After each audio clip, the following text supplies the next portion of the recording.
And I'm back. And today I've got the power shuttle control valve taken out of the 580 CK tractor. Now, I'm sort of following up on a response that GRT Ranch Adventures on YouTube, he replied to a question I put on about his shuttle clutch control valve. He did a seal change on it and fixed a few other things a while back, and he posted a video on YouTube, so you want to check that out if you've got a 580 CK, or his is a 580B, but they have the same shuttle clutch control valve. If you've got that type of a transmission, if you've got the, I think it's 67 and above, I'm not sure exactly the year, but anyway, the problem I was having with this one, now of course this tractor hasn't run in 15 years.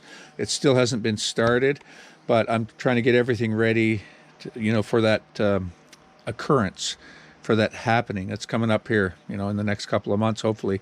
What was happening with this was these spools wouldn't move.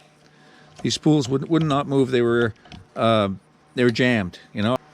Anyway, you would push on the clutch pedal and nothing would happen.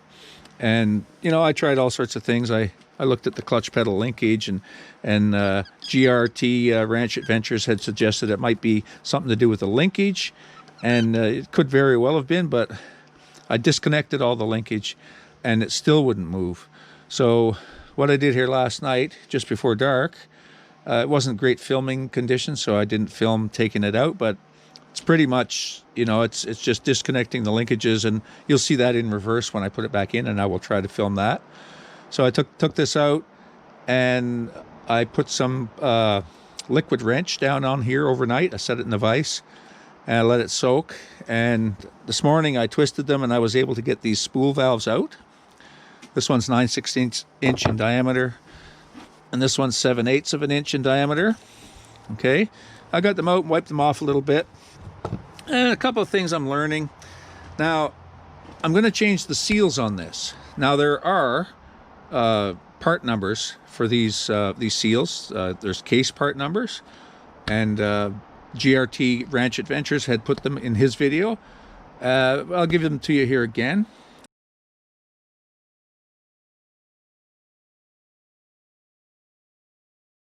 Plug, there's a spool in here that's still jammed up, so I haven't gotten this one out yet. That sets the pressure, so there's an adjustment for the pressure, and how they do that is there's shims. Okay, see these two little discs here, and I mic'd them up, and they're 28 thousandths of an inch thick, each of these. So depending on how many shims you put between the plug that screws into the valve body and these springs, like the little spring sits inside of that spring, and then these two shims sit in front of the plug, and that screws into the valve body, and the spool's inside of here. This is the one I can't get out yet.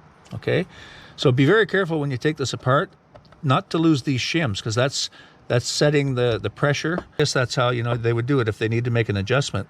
They would either add more shims or take more shims out, and these are both the same thickness. I don't know if you can get different thicknesses or not, but these are both 28 thou thick, so there's 56 thou of shim thickness in there. Okay, now these spools look pretty good. I sized them up, you know. I thought, you know, I thought they might be ruined, but no, they look okay. I'm just going to tidy them up a little bit more before I put it back together. But I took this apart knowing that I didn't have the seals or the gaskets on hand, so I've had to order those. So I'm going to have to wait a week or so to get all that stuff. Here's that eccentric bolt that GRT Ranch Adventures had pointed out in his, and see, this one's in pretty good shape. His was pitted and had been welded and turned back, and this one looks pretty good, but you see how there's that eccentric on it there. So as I understand it, what that does is you can turn that to adjust the length of the clutch pedal travel, and that adjusts how much these spools move in and out. Okay, so that's just a general overview of that. I'll give you a look on the tractor in a minute. I'll just give you a little bit of a look underneath here. This is what I found. Now, of course, the old gasket's not scraped off of here yet, but you see these aren't rusty up in here, but this one's got moisture in it. It looks like it has a bit of rust going on here. So I'm thinking that at some point, you know, with these hoses rusted out, or the hoses off or disconnected from this thing over the years, some moisture must have got in here. So I don't know how fatal this is for this valve. I'm hoping it's recoverable. So I'm gonna soak this in some solvent for a day or so while I'm waiting for parts, and then I'm gonna see if I can get that spool out. I got this container here. It's like it's a compartment out of an old refrigerator off the door, you know, so it's perfect size for this. So what I'm gonna do is I'm just gonna put some mineral spirits in here, and I'm gonna soak this for a day or so. So hopefully it gets up in that level where that valve is. Okay, let's put some mineral spirits in there like that. And then I'm just gonna sit this valve body, I'm just gonna sit that right in there like that. There. Okay, so overnight I just put a brick on top of a plastic bag in there.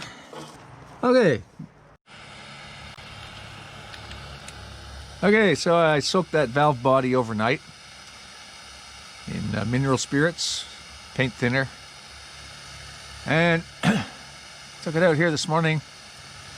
And I'm looking at, see right here, you see right here, this is the spool that's stuck. That's the one for the pressure regulator. It comes through from this side. There's a port on the back here with a plug on it, and then there's those shims I showed you yesterday.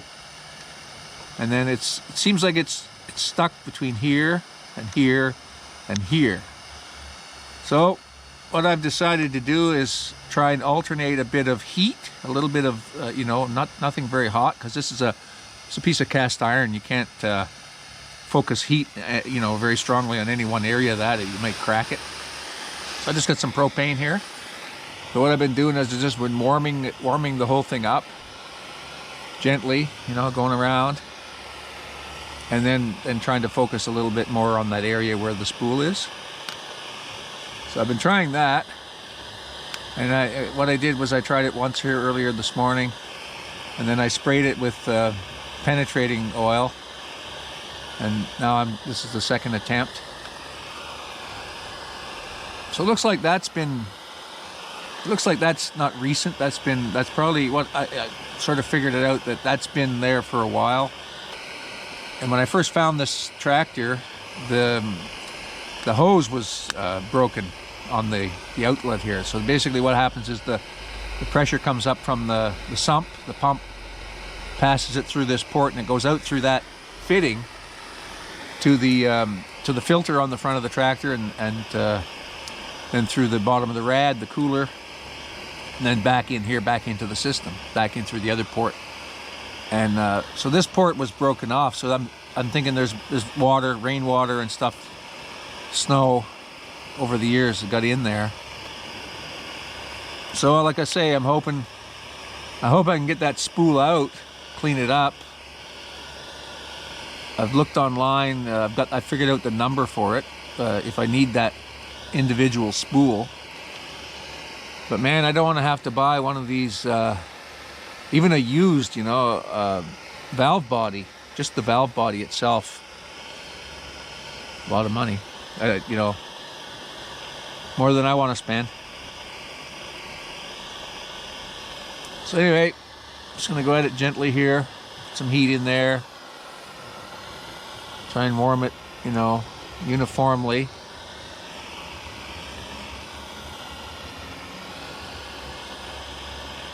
It's cold out here this morning, see? It's about 9:30. I've been at this back and forth for a couple of hours. But yeah, it was a cold night. And this was sitting outside, sitting here on this table in that solvent.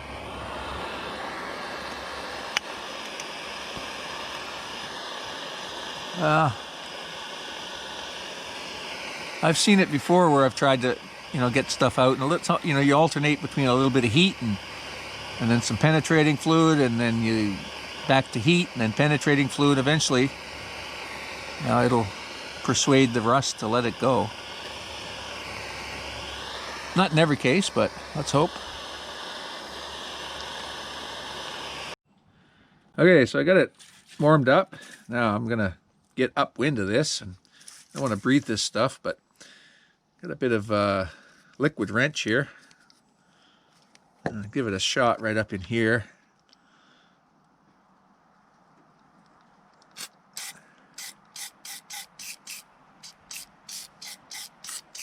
There, I'm gonna let that soak for a while. I'll come back to it. I think when I come back, I'm gonna turn it end for end. I'm gonna turn it this way, and then I can heat it up and then squirt some penetrating fluid, so it comes on the top of this where the plug is. I'll give that a try. I don't know if that's going to come out of there or not. One of the things with this is there's nothing to grab onto. It's not like you can push it from the other end. It doesn't have a plug on the other end. It's in a blind hole there. Oh, we'll see. Okay, check back with you here in a minute.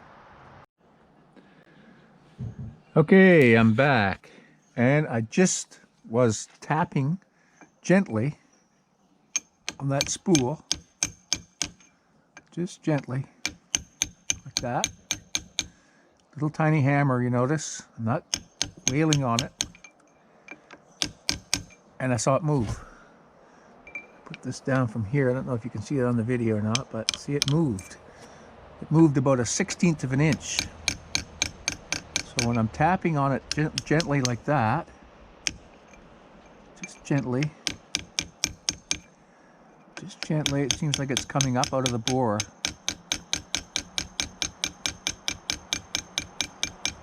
You can just see it. For some reason, it seems like it's wanting to come up.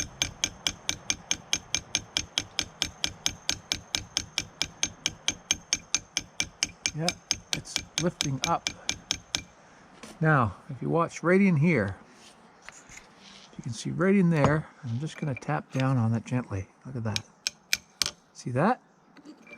That moved about 1/8, 1/16 or 1/8 of an inch up and down in the spool, so, or in the bore.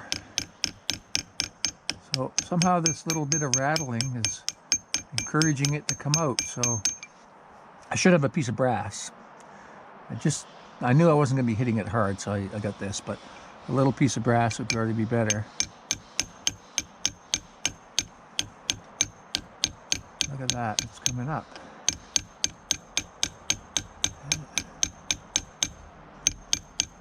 Yeah.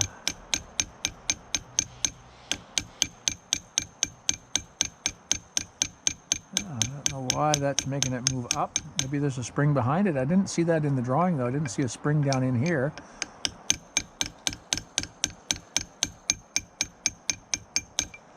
There, now watch it again. Watch right in there. You can see that little bit of gold at the bottom.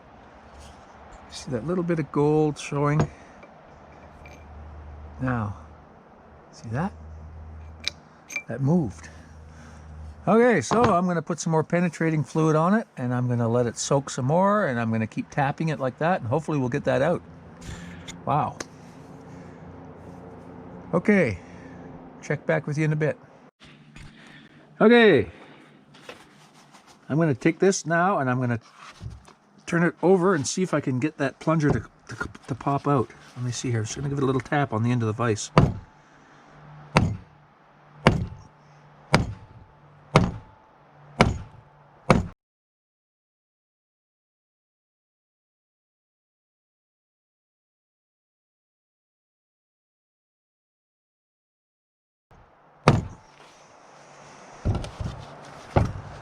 See if that moved at all.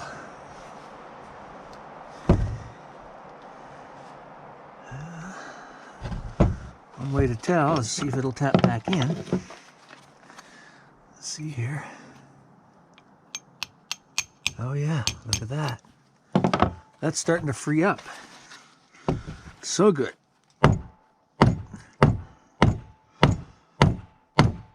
Just gently, I don't want to break this thing.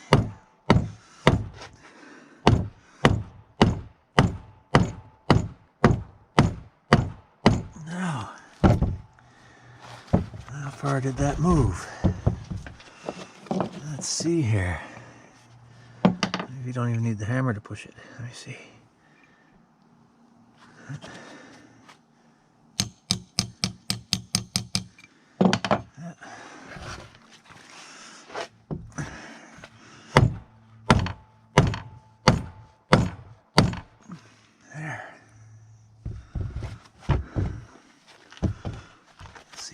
come. Look at that. Yeah, it's moving. Now it's almost, look at that. It's moving back and forth. Look at that, look at that. You see that? Okay. Now, let's see if maybe I can pick that over a little bit. Huh. Fine tool that is. Look at that screwdriver. Huh? I guess the name of the game is don't try and rush it. Just, I'll keep moving. I'll keep putting some penetrating fluid on it. It seems like it's going to move now, though. That's good. Okay, I got it to move. I kept pulling it along like a little bit like that with needle nose pliers, just gently on it. I got it to move. Now it's poked its nose out the end of the hole here. Look at that. There it is. Yeah. There it is. Look at that. There it is. Wow. Got it out. Okay, now we're going to clean everything up. I'm going to see. I don't know if it's pitted enough that it can't be used again, but it looks good. Wow, that's progress.